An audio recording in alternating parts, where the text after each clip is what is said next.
Hey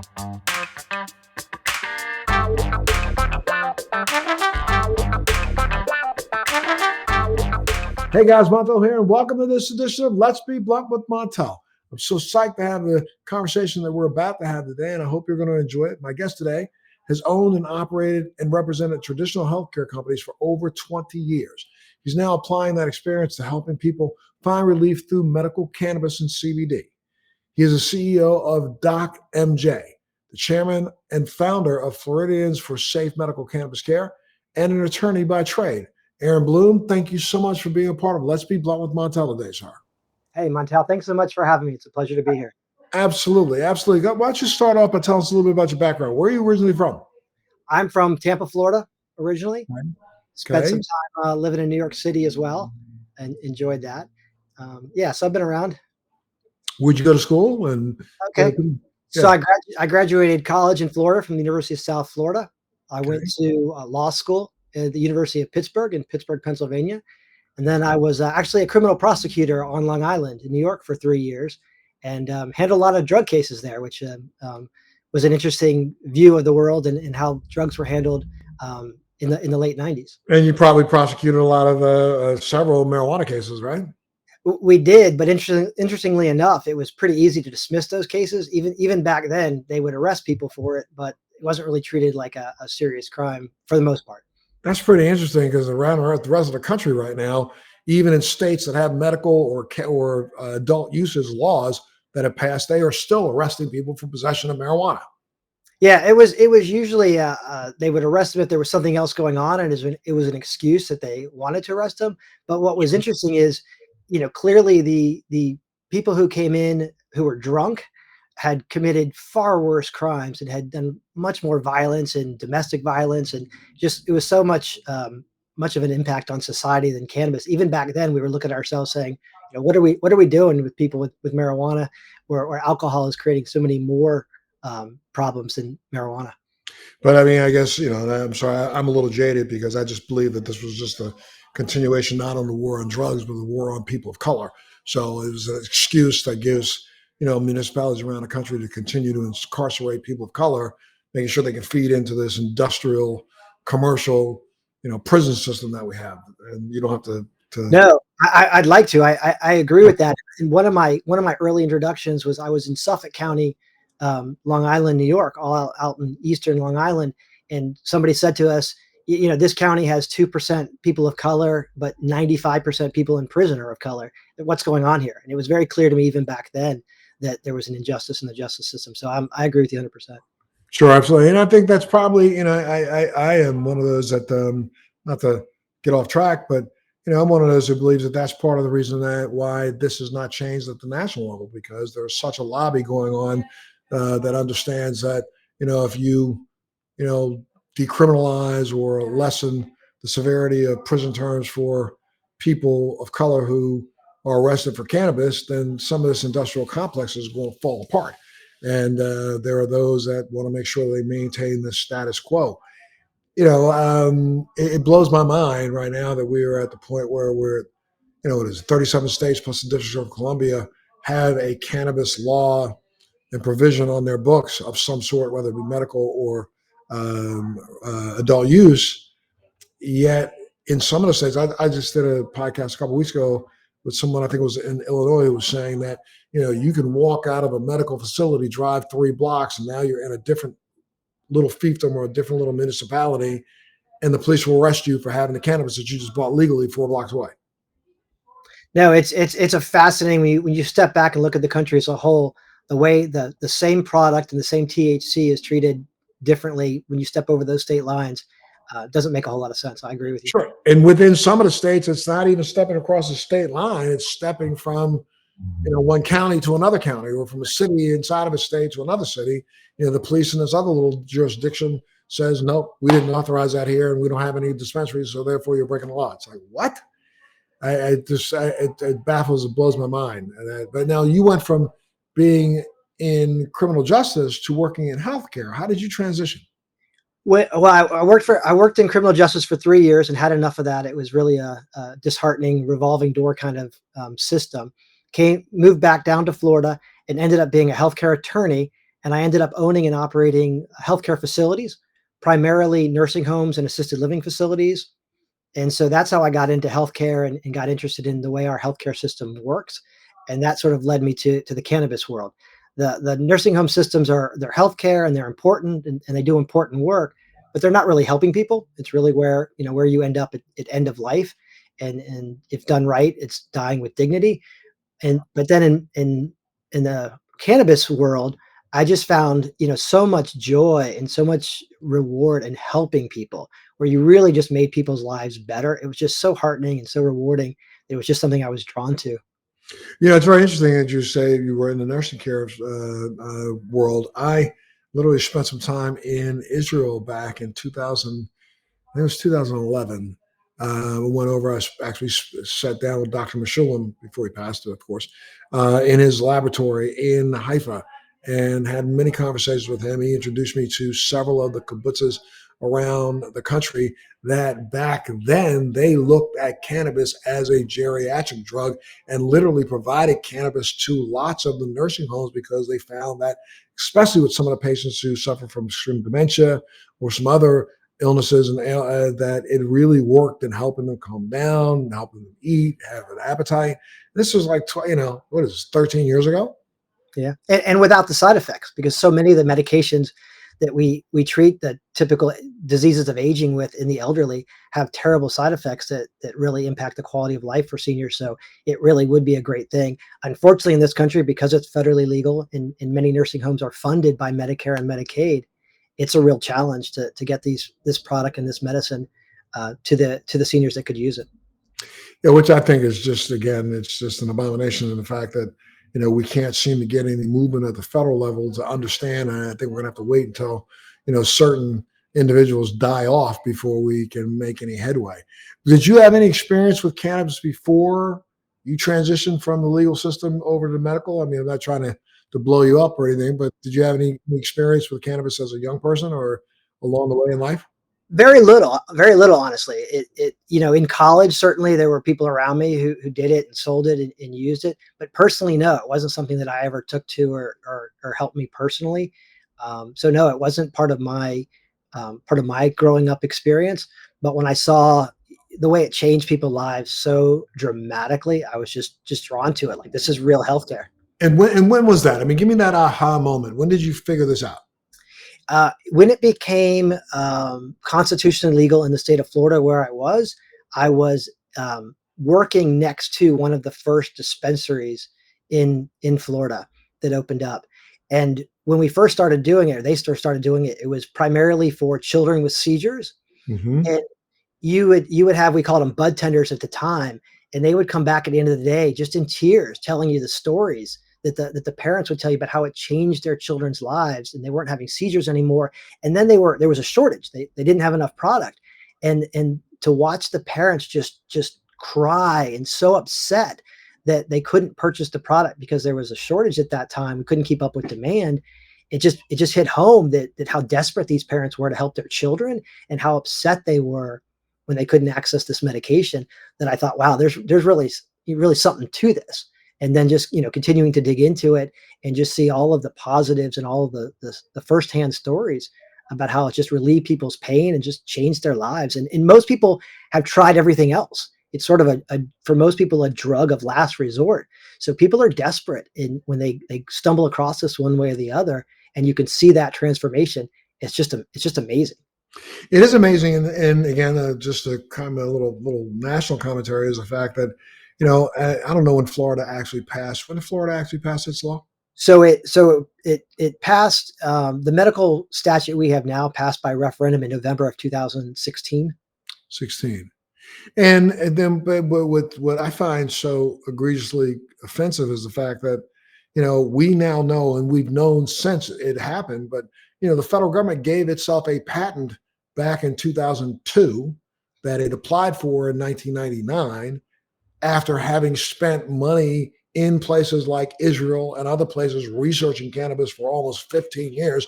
The federal government gave itself its own patent in 2002, understanding that if you read the abstract to that patent, it says clearly that the government knew that CBD had potential for everything from ischemic stroke to other neurological diseases, neurological protection.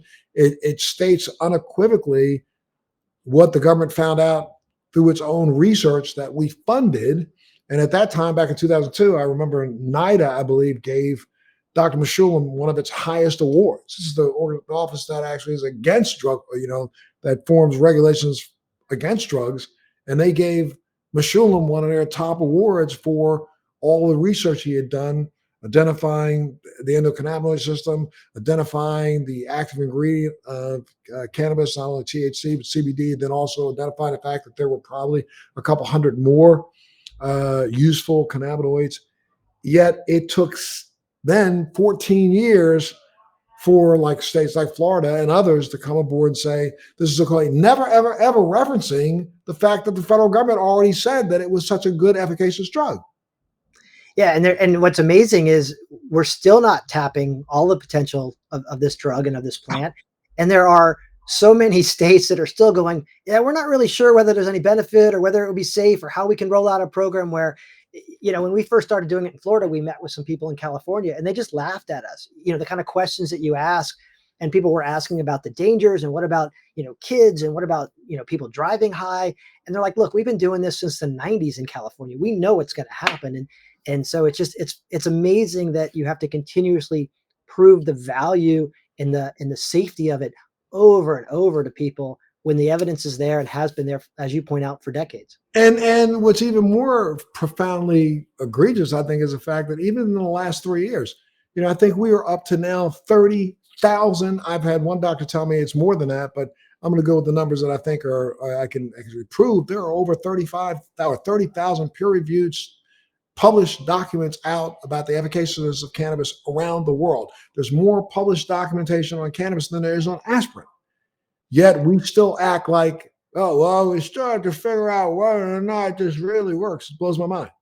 Well, not only on that side of what are the benefits, but from my perspective as an attorney, I handle a lot of medical malpractice cases. What are the risks? And what I always ask people is, when's the last time somebody got harmed with cannabis? When's the last time a doctor got sued because of cannabis? And it really just doesn't happen. It's such a safe drug. And just the fact that people have been growing their own and doing it off market for so long with so little negative consequences says to you, this is a safe product. I mean, it not only that, but I mean, just look at the history of cannabis and look at the history of it worldwide. I mean, it's been one of the most valuable plants in history. You can go back to the Napoleonic War was really fought over cannabis. People don't know that. They believe that, because they were trying to get rid of this crazy leader. No. Napoleon was ticked that Russia was, actually making a deal with the United States to continue, cannabis trade. So that's what really, prompted Napoleon into going into war. And so, I mean, we look at the United States of America, go back to, the late 1600s, early 1700s, you could pay your taxes in America with hemp and cannabis. And all our forefathers sat around, they smoked it. They did. It's like it's such a lie to even imagine that they didn't. Times were tough back then. You needed something other than alcohol to feel a little bit better. And that's how they dealt with, the fact that there were no beds, no air conditioning, no heat. So it's crazy. And then when we look at the way cannabis literally was the truest, I don't know what they call it, bumper crop that America grew. We think that America was built on tobacco. It wasn't. It was built on the back of hemp. Hemp is the reason why we have everything from canvas to sails and ropes and clothing and bedding, and it goes on and on and on and on and on. Yet we have to turn around and re-educate every other month those who just want to say it's the double weed, because if we don't utilize this, we got to stop arresting black people. I mean, it just pisses me off a little bit. No, I mean, it's a fascinating history of where it started and how it got to where we are today. And like you said, even today, how it's abused and how people don't understand the benefits it's really a fascinating look at how it's evolved. I agree with you 100%. Absolutely. So now tell me a little bit so when you transition and you've realized that this was a good, efficacious, product to be used medically, is that what prompted you to start Doc MJ? And tell me what Doc MJ is so everybody understands. Sure. So DocMJ is a medical marijuana physician practice. So we have the practice where you come to us to get the recommendation or the prescription so that you're now eligible for your card in your state. And what happened in Florida, the dispensaries got licenses and the dispensaries were getting ready to start selling. But in Florida, because we're a medical state, we needed doctors who would be willing to write the recommendation so patients, eligible patients, could get their card and walk into a dispensary and purchase legally. Doctors are cautious, and doctors were unfamiliar. They don't learn about the endocannabinoid system. They don't learn about the different strains and how it works. So many doctors were very cautious, and I ended up counseling them and talking to them as a healthcare regulatory attorney because they had the concerns that everybody has. Am I going to lose my license? Am I going to get prosecuted? Am I going to lose my DEA license? And they had very reasonable concerns about protecting themselves. So the more I dealt with them and the more I dug into it and educated myself, I was able to give them counsel on how they could do it legally and safely and protect them. And that's really where DocMJ was born, to support doctors in their practice. Now, is DocMJ available in all the states that have a medical marijuana program or adult use program? Yeah. So we're in 7 states right now, Okay. in the U.S. Yep. Okay. All right. And so people could reach out to you in those 7 states. You want to throw out some digits real quick so in case people who are listening and understand where to reach out? Sure. The best way to find us is on the web at www.docmj.com. Okay. All right. All right. I want people to make sure they reach out and do that. What is the process for getting your medical card, let's say, in the state of Florida? Is it different than every state? It is different in every state. Every state has different qualifying conditions and a different process. In Florida, we do require an in-person visit your first time. So you have to find a doctor near you. We have 30 locations, 30 offices throughout Florida. You find the doctor, make an appointment. We require medical records or something to establish that you have the qualifying medical condition, whether it's records or medicines or some kind of clear history to show that you have a qualifying condition. And some of our doctors will diagnose you. You go in, you meet with the doctor. The doctor discusses your qualifying condition, make sure that cannabis is right for you, discusses the pros, the cons, if there are any. And then they put you on the registry. After that, you go to the state of Florida and register with the state, pay for your card, and you'll get a card in the mail or get electronically get your card. And then you could take it to any of the available dispensaries and purchase your products. Do you anticipate, I know that everybody's like looking at Florida, but do you anticipate in Florida turning into a adult use state anytime soon? So it's a great question, and it's a big question in Florida. There is a movement. There is a constitutional referendum that is on the ballot. They've acquired enough signatures to get on the ballot. It is now being reviewed by the Florida Supreme Court. So the Florida Supreme Court has to review it and make sure that it follows all of the laws, and they will say yes or no. The Supreme Court has turned down the last 2 rec ballot initiatives. So we'll see what they do with this one. If the Supreme Court allows this one to go forward, it will appear on the November 2024 presidential election ballot, and it'll have to get a 60% approval of the voters on that day to pass. And that's where we are with rec in Florida. Well, and what was the reason why they turned it down before? Do you know? Yeah, sure. So in Florida, when you propose a constitutional amendment, you have to put together a ballot summary. That's the summary of what it does that goes on the actual ballot that people read. The requirements the Supreme Court checks are 2 things. One, to make sure that the ballot summary is not misleading, meaning that the summary says exactly what the amendment will do. And 2, it has to be a single subject. So you can't do more than one thing with each amendment. The last 2 have gotten tripped up for being confusing. What they say is that this amendment will make cannabis legal for adults, where in the courts have found that that's misleading because it is still a federal crime. So you're telling people if you vote for this amendment, cannabis will be legal in Florida, where in fact it will be legal under Florida law. You would still be creating or committing a federal crime. Then they have to specifically say that in their writing. You're still committing a federal crime. Gotcha. Correct. Okay. Yeah. And each one of the previous amendments literally left that out in a way, right? Right. And so now this last one, third one, has been crafted very carefully to try to comply with what they learned from the last 2. The Attorney General in the state of Florida is opposing it and is still claiming that it's misleading and that it's got some issues. So it's still a hotly contested issue in the Florida Supreme Court. Really? And even though the sky hasn't fallen because of the medical program, they think it's going to fall if you do adult use. Well, there are still a lot of people, unfortunately, who have beliefs that cannabis is not a good thing, and there are lots of powers that be in Florida who don't necessarily want it on the next presidential ballot.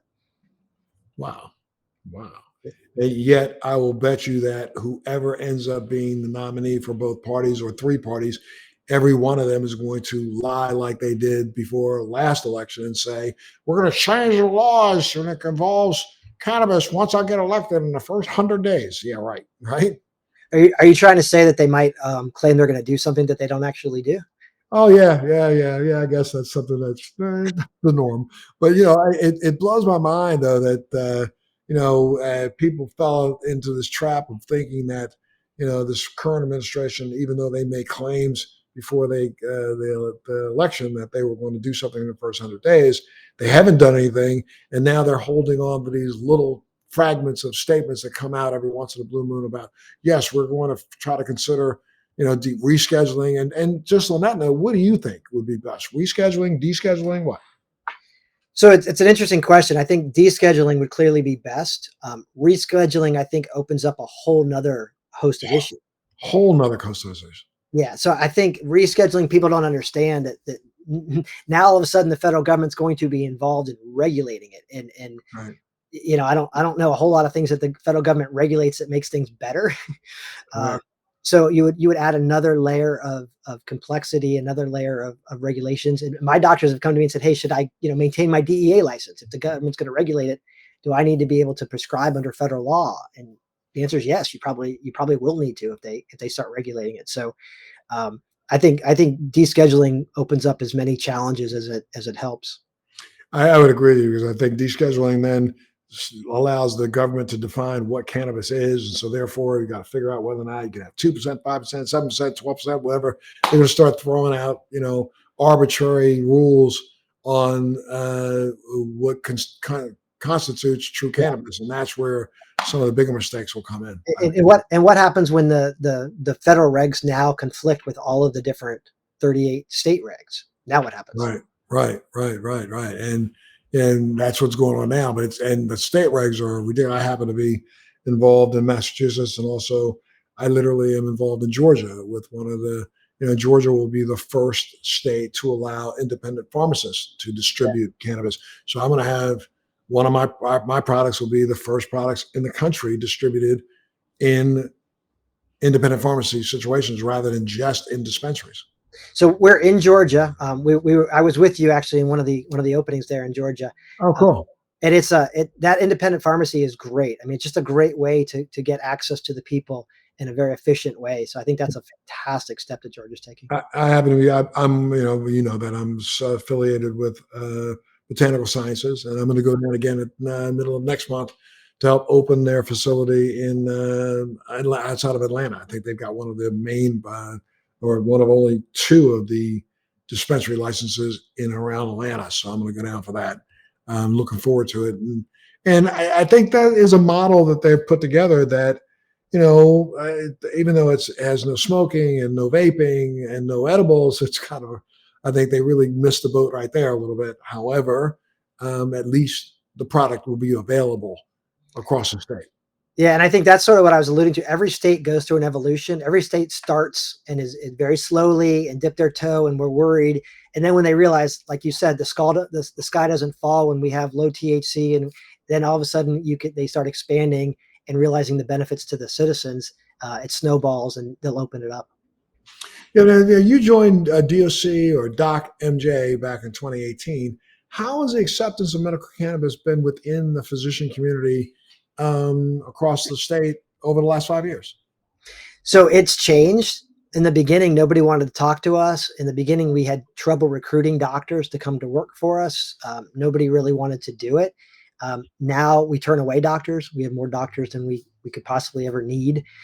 So it's changed. I mean, what we find is once people know somebody who's done it and been successful, and it's somebody that they know and respect, one of their colleagues or neighbors, it changes the attitude. So a lot of doctors, even though they're people of science, they'll come to you and say, I wasn't really a big fan, but one of my patients came and talked about, how great it is, or my neighbor gets relief, or my spouse, my significant other.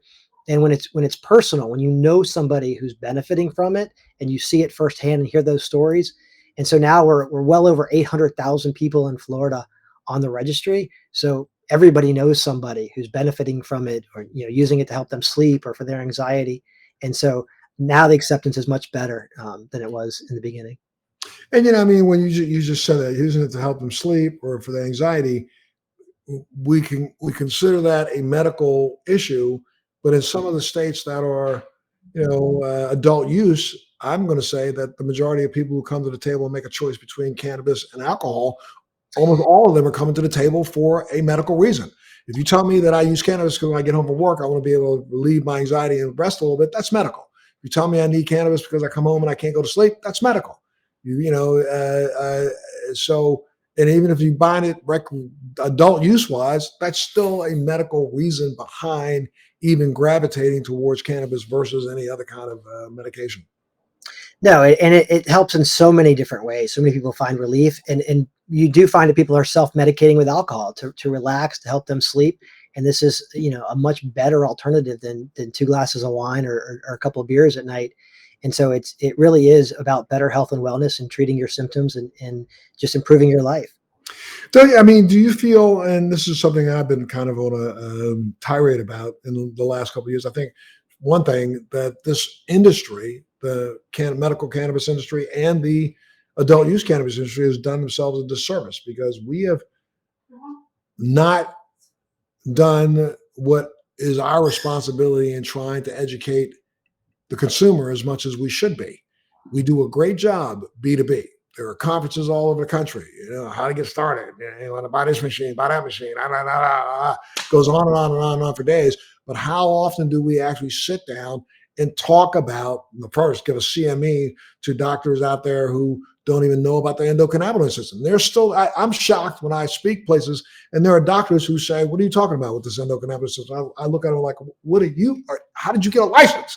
Or, because I just don't understand it. With now, we've got places like George Washington University, places Harvard, other places around the country that are now teaching this and teaching courses about the endocannabinoid system and the efficaciousness of cannabis.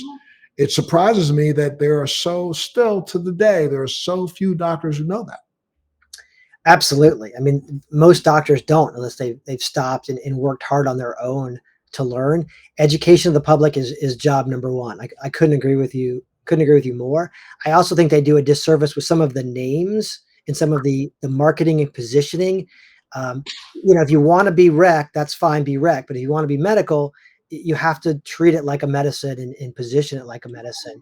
I could not agree with you more about that. I speak all over the country on cannabis, and I on every one of my speeches, I always talk about the fact that knock off the silly with these stupid names. I just do not understand why we think we've got to come up with another, more ignorant way to express what this product does. It's a plant. Let's talk about it. You don't see tamoxifen being called, juice. It's like, stop with the silly. You know what I mean, right? Yeah, no, yeah, yeah, and it's impossible to compare. It's impossible to compare from one dispensary to the other when you don't really know, what it is. And we also do know that for a fact that, because of the nature of the plant itself, and this is going to be one of the reasons why I don't think it's ever really going to be completely pharmaceuticalized, like the same way they attempted to pharmaceuticalize Marinol. First off, they just went after synthesizing one component, one cannabinoid, thinking that that's what makes the difference, and it doesn't. And I've taken Marinol. It's the craziest, weirdest drug that's probably one of the least prescribed drugs in America today because its effects are so ridiculously bad. I was traveling overseas, and I've been a cannabis user now for over 20 years or 22 years, and I've been in this advocacy and business of this for over 22 years now. And way back, out there was maybe 2002. I was going to go to Europe for my show, and I said, I don't really want to go that long without taking cannabis because I believe also in the cumulative effect of having yourself and your endocannabinoid system being basically saturated. And so, and at that time, I should have done much more research on Marinol than I did because I thought that it was, a full spectrum or a broad spectrum, but then realized that it was nothing more than just a synthesized version of Delta 9. And I remember getting off a plane in Europe, popping one of those things and like almost wigging the heck out because I was like, what the devil's going on inside of my head? It was the strangest experience I had. Threw them all away. And it was a very expensive drug.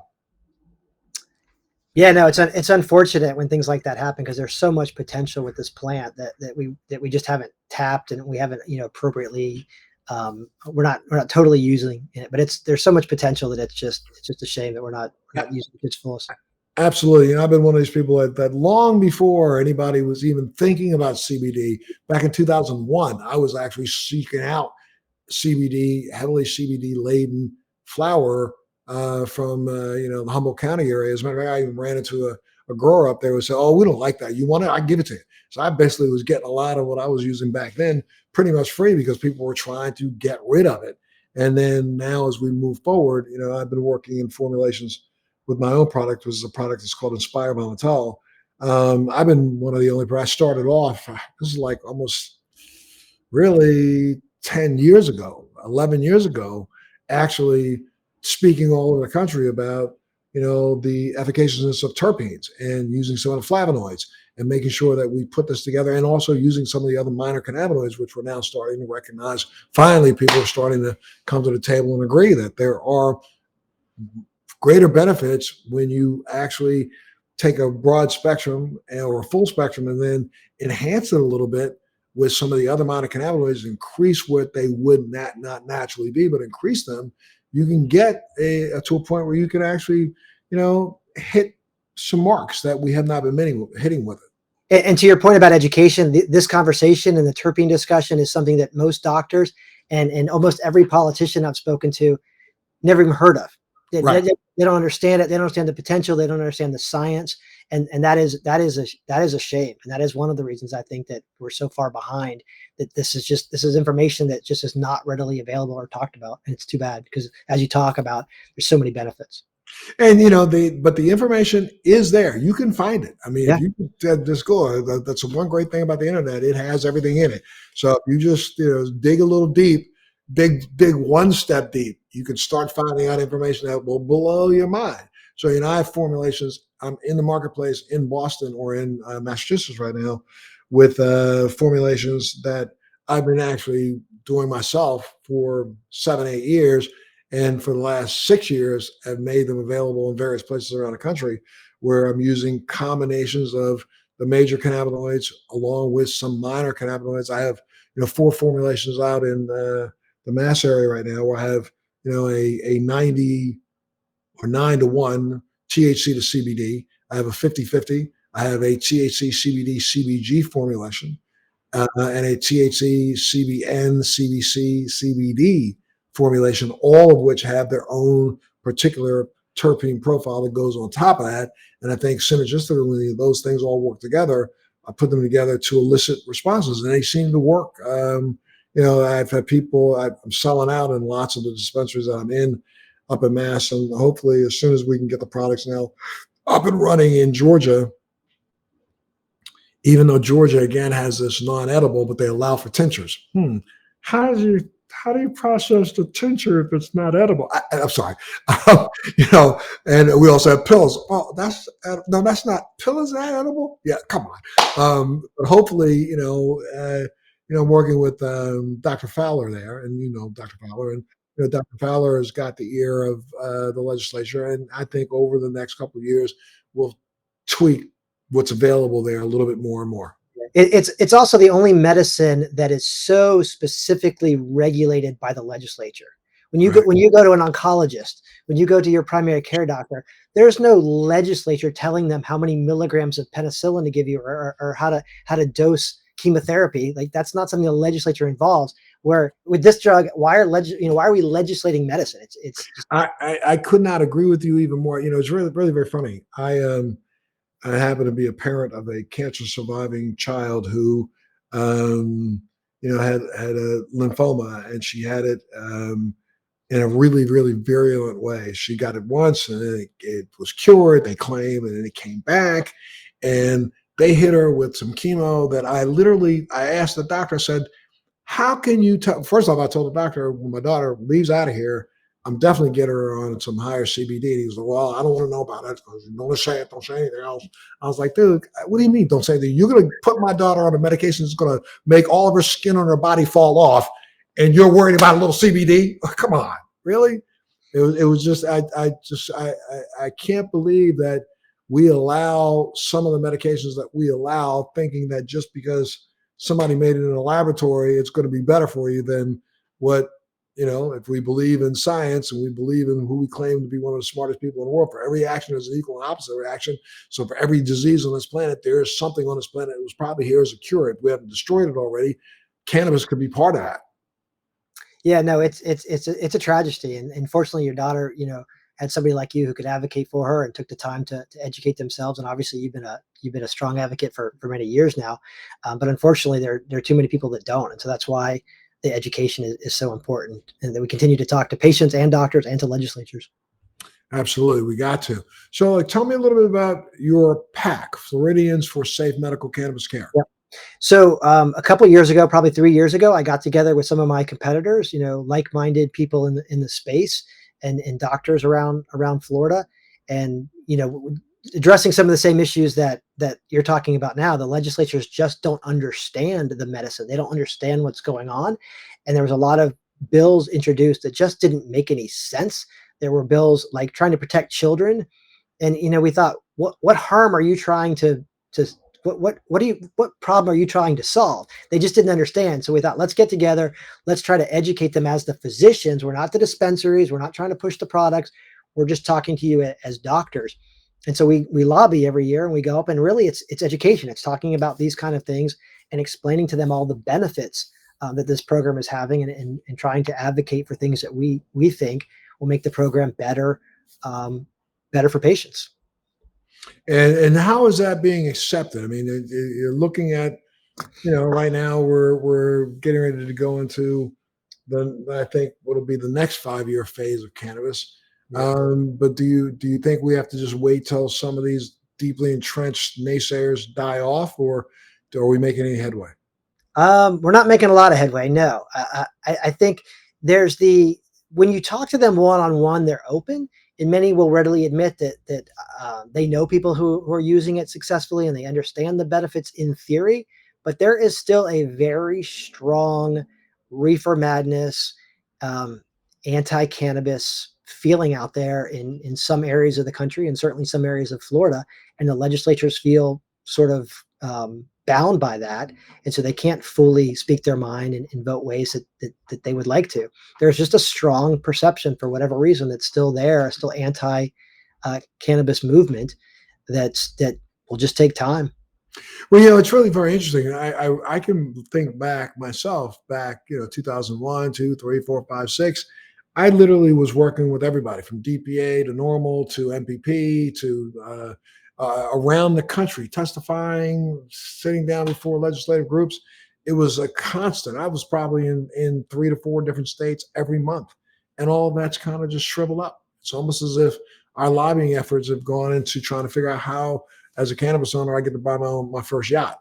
And I'm very angry with the industry for this, because we really focus so much on how can I make more money for myself and get a bigger part of the market share, than trying to figure out how to move this forward so more people have access. Do you think that we're going to see, any changes from the industry stepping up and saying, like you just said, you go once a year for that lobbying effort, but this should be, big pharma's in there every week. I mean, they're there knocking on doors, tapping on doors, and making sure, stay out of my bailiwick here, stay out of my bailiwick here. And our legislators seem to do so when it comes to other pharmaceutical initiatives. Yet we haven't realized that the second we at least learn from who our competitors are and start employing some of their same techniques, we can have the same difference. Yeah, unfortunately, I don't think there's been a really good cohesive message from the cannabis industry. There have been a lot of efforts, a lot of different efforts, but they haven't sort of come together with the full force that I think they should. A lot of competitiveness, a lot of competition where we don't want to work together, and there's a lot of the gold rush. People are in it to make a quick buck and get out, and really aren't in it for the right reasons or for the long haul. And so there hasn't been a really good solid. I mean, the Safer Banking Act or Safe Banking Act is a good example of both failure to get something passed that everybody sort of agrees should get passed, and the fact that this is going first before justice reform or anything else is telling, right? Because what is this going to do? It's going to allow banks, it's going to allow wealthy lenders um, better access to the market and access to the market without any risks of federal regulators coming down on them. So that's sort of what's going first, and I think that just tells you where most of the lobbying efforts are today. Right. Right. So if you had to put on your crystal ball, what do you think the next 4 or 5 years looks like when it comes to cannabis, state of Florida and also nationally? Yeah, so nationally, I don't see a whole lot of movement. I just think it's very complicated, and I don't think that it's a priority. There are so many pressing issues on the federal level that are vying for attention, and this is not an easy issue. So I don't think we'll see any movement. Maybe they deschedule it, maybe they don't, but I'm not hopeful on the federal level there'll be much movement at all. In Florida, I don't know. I mean, we'll know soon whether or not it's going to be on the ballot. And if it is on the ballot, we'll know November of 2024 if it's going to pass, which maybe it will, maybe it won't. It's an odd state. I mean, it's an odd state because I can tell you, I don't think I've been anywhere in the state where I have not walked out somewhere in between buildings and smelled something wafting in the air and go, really? You Yeah, know, and so I mean, there's a lot of cannabis being used in the state, yeah, but it's still everybody feels like they got to be in the underground down low. yeah. But I wouldn't be surprised if the Supreme Court keeps it off the ballot yet again. So we could be looking at another 2 to 4 years before there's adult use in Florida. Wow, wow, very interesting. Okay, and as adult use programs expand in more and more states, you really believe though there, and I agree with you that there should be more, I think, emphasis put on medical programs and keeping them alive, right? No, absolutely. The medical is important for patients, for real patients who need guidance and need a safe way to be guided into this and use it. And we've found in states where there's both adult use and medical available, a lot of patients try it first because you can just walk in as a rec patient or an adult use patient and try it, but ultimately come to doctors for guidance and some of the economic benefits of going through the medical program. So in those states where we have both, we've been successful in getting people on the program, even those who try it first as an adult use patient. Wow. And you did make a comment about the Georgia pharmacy distribution model. You think that some of the other states may start grasping that? Unfortunately, once a state gets entrenched and once dispensaries invest in building physical locations, I don't know who would push for that. Who would advocate for that once you've got a corner on the market because you've got the best physical location. I think it's hard to do it. The good thing about Georgia is they did it early. They rolled that out early in their program. I'm not sure if there's the political will in other states with already established programs. It might be something that Texas could look at. I mean, they're early on in their sort of development of a program, but in a state that already has dispensaries out there and in locations, I would find it hard to believe they'd roll back that benefit.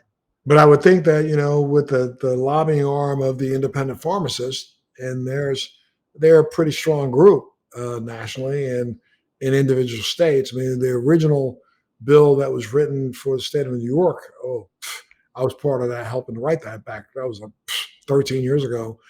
There was a component back then, 13 years ago, in the first bill that was being passed in New York when they were going to do just medical. That's how they intended to distribute without even allowing for dispensaries. Now, I think it's great. I mean, it's a safe way to dispense it. It helps with the medical aspect, right? It feels more like medical. You walk into a pharmacy and get it, as opposed to dispensaries, which are come in all different kinds of models. I think it's a great model. I mean, it's a way to distribute it to the entire state, very efficiently and effectively. Absolutely. You're touching on areas that people would skip past for a dispensary because it'd be so small. The independent pharmacist has always been there. He's that like the mailman, so people trust him. Yeah, as they should, right? They're legitimate pharmacists or legitimate, Mhm. people who pass medicines for a living. So it's a great model. Well, no, we do know that some of the angst and the lobbying against cannabis has come from the pharmaceutical industry. At the same time that they're lobbying against, they also, keeping their fingers crossed that this gets bigger and let's get in. Do you think big pharma wants to be a participant in this, or do you think they just want to stay on the periphery? I can't imagine that they're not looking at it. I don't have a crystal ball to tell you where I see that path, what that path is, but I can't imagine that this isn't something that they see a role for themselves playing at some point. And when you look at, I don't know if you're paying much attention to what's going on around the world, but around the world, I think it's now we're past like 130 countries have already, pulled out of the UN treaty to not trade in hemp. And there are countries they're dropping like flies. Countries all over the world: Isle of Man, Portugal, Spain, Germany, UK, what is it? Chile, Uruguay. Countries all over the world. China even is growing hemp right now and trying to extract CBD. So I mean, we could be in a situation there in a little while where the international market's going to be bigger than the market here in the United States. And why not? I mean, why wouldn't they? Of all the reasons we've talked about today, it only makes sense that countries are pulling out of that treaty and taking full advantage of it, both for their economic benefits and for their citizens. Correct. Yeah, because we do know, I know in Israel, they will talk about it all the time, is that, once they start shifting some of the patients start shifting over to cannabis, they start to lessen the need for some of the other pharmaceuticals that they had been taking. So therefore, it lowers importation costs, lowers cost of healthcare.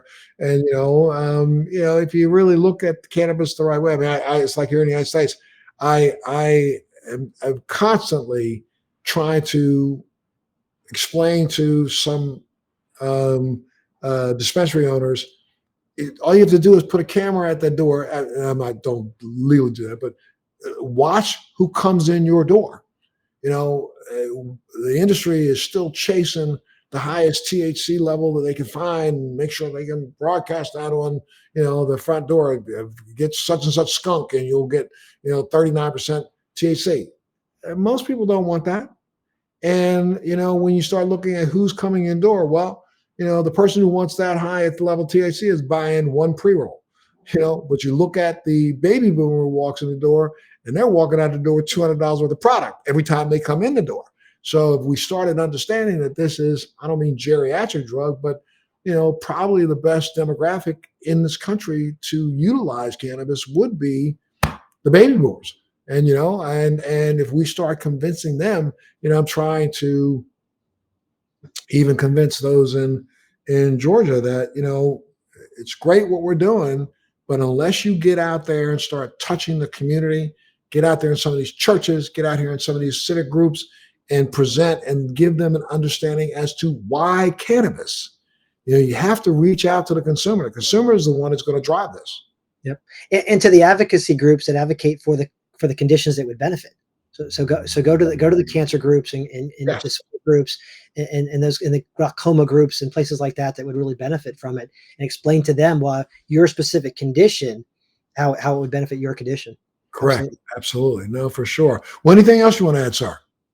The only thing I'll tell you is if you don't mind a quick Montel story. Oh, When I please. when I was a prosecutor living in New York, one of the things on my bucket list was to attend a taping of a show in New Oh, my York. goodness. And in the 90s, I attended a Montel Williams show. My wife and I were in your studio audience. Thank you so much, sir. Thank It's, you. I really appreciate that. it was great. It was very funny in New York. Remember in Manhattan, District Attorney Morgenthau? Of course. Yeah, this is back. This was 2001 when I literally came out because I had run into an issue in the airport in Detroit that had nothing to do with cannabis itself, but had to do with, I had I'll tell you a little funny story. I've been in California for a week attending meetings, doing some things. and was flying back to New York. And en route to the airport, LA, about a quarter mile outside of LAX, there was this really phenomenal blown glass pipe store that had some, and the prices on these things were ridiculous. Okay. But I happened to be driving by and I saw it. I went, oh my goodness, let me stop for a second before I got to the airport. And I jumped out of the car and I ran in and I bought a nice piece of glass. It was a really unbelievable piece of glass. It was a pipe, but it was, that was probably plus $400. It was, and really, really nice. It wasn't some big bong thing. It was only about as big as my hands here. And I bought it. I had it in the bag. It literally had the price tag still on it. I had the receipt in the bag. I wrapped it up, and I didn't want to put it in my check luggage because I know they'd smash it. So I put it in my carry-on. And I go to the airport, took off, got through LAX, no problem. Got to Detroit because I did have one of those connecting flights for some reason. I normally didn't like those, but I took a connection. And when I arrived in Detroit, in the terminal I was in, they had just really nasty, really ugly fast food. But in the main terminal, they had a couple of sit-down restaurants. So I thought, I got an hour and a half. Let me go through the TSA, go through security, go out, sit down, eat, then I'll come back in and go to my gate and fly out. Well, went out. I'm coming back in. And when I'm coming back in, of course, I put my bag up on the thing. My bag rolls through. And this little, I won't cast any aspersions, but this little TSA woman, says, "What's that in your bag?" And I went, "What are you talking about?" And I open up my bag and she pulls out my bag and she takes out the bag. And in the bag, there's my pipe and there's the receipt. It still has a sticker on it. She says, "What's that?" I said, "It's a piece of artwork." She says, "It looks like a pipe to me." And I was like, well, it's a piece of artwork and it has never been used. So it really isn't anything except for a piece of glass because it's never been used. And she went, "No, I think it's a pipe. And it looks like one of those marijuana pipes." Literally called the state police on me. I'm like, what? So they made me stand over to the side. And while I'm waiting for the state police officer to come, and unbeknownst to me, Detroit had just passed a paraphernalia law that I wasn't aware of. And state police officer comes walking over and he says, "Well, Mr. Williams, were you in Detroit?" I said, "No, I've been in the airport, man. I'm on a connecting flight. I flew in here, went out to get something to eat and came back in." So he said, did you step out front of the airport?" I said, "No." He said, "Well, you are on federal property. And so you really aren't governed by this Detroit law. But unfortunately, since they called you, we're going to have to confiscate this." I'm like, what? You're going to confiscate my $400 pipe? Yes. And they literally confiscated my pipe. And I had to, and he said, and unfortunately, because it is a state law, I'm going to have to write you a citation. If you want, you can just pay me for the citation right now and go about your merry way. Well, the citation was for like $190. So I'm like, dude, I don't have $190 on me. $190 on me. I have to go to ATM. But you want me to walk over to that ATM, take out money, come back and hand it to you? Is that not going to look weird on these cameras on here? And he said, but that's the only way you're going to be able to get a flight. So I had to do that. I went over, I took out cash, came back. I handed this police officer like $190 in cash, got my citation, went back, got on the plane. And then the next day, it's reported in the national news, Montel Williams busted marijuana at the airport in Detroit. I wasn't busting no marijuana. I was busting for a stupid pipe. I fought this thing in court. They almost demanded me to come to court back in Detroit. They were trying to get me to come into court. So my lawyers showed up, and the case, of course, got thrown out. It got thrown out with prejudice, but they kept my pipe. I was so pissed that was crazy. Oh, terrible. It's terrible. Yeah. So ridiculous. Yeah. Well, sir, I can't thank you enough for being a part of the show. Anytime you have anything that's coming down the pike and you want to get some word out, please reach back out to us. We'd love to have you back. I appreciate it. Thanks so much. It's been a pleasure. Absolutely. If anything, I happen to be a Florida resident also. I'm coming to you from Brickell. So anytime if you ever need some help or need me, let me know. Oh, absolutely. We'll do that. Appreciate it. Absolutely, sir. For sure. You take care. And you keep tuning in to Let's Be Blunt with Montel. Thanks for joining me on Let's Be Blunt with Montel. Please make sure you're subscribed and hit the bell to be notified when new episodes post each week. We'd love to hear your feedback also, so please send us your comments.